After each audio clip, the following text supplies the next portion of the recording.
જય દ્વારકાધીશ. આજે આપણે જવાનું છે અંકલેશ્વર થી સાયકા. તો જોતા રહે. આપણે ગાડી ભરાઈ ગઈ હતી, આપણે નીકળી ગયા હતા રાજપીપળા ચોક. ફાઇનલી આપણે હાઈવે રોડ ચડ્યા હતા તો મામા ભેગા થઈ ગયા. समझ रहे हो? મેં કીધું ભાગો ભાગો નકર આપણને પકડશે. તો આપણે ભમકાવી ગાડી. फंस गया सीएम, इसे पार्टी की मीटिंग समझ के फंस गया.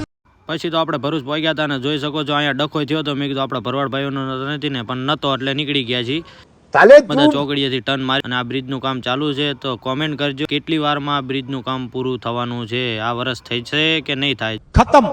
અને એક અહીંયા ગાડી હલવાણી છે, એ ગાડી કોમેન્ટ કરજો કે આ નીકળશે કે નહીં નીકળે.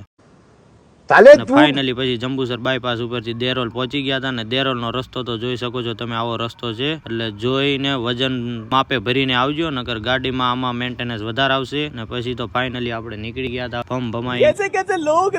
ગામ એક આવ્યું હતું. હવે સાયકા પછી ટર્ન મારી દીધો હતો. સાયકા નીકળી ગયા હતા એટલે જોઈ શકો છો આઈસર વાળો જાતો હતો. પછી સીધા ને સીધા નીકળી ગયા હતા એટલે સીધી ગેટ. હા કે મિત્રો આપણી ગાડી ખાલી થવાનું ચાલુ થઈ ગયું. મળીએ બીજા બ્લોકમાં. નેક્સ્ટ બ્લોક આપણો છે મુંબઈ નો. તો જય દ્વારકાધીશ.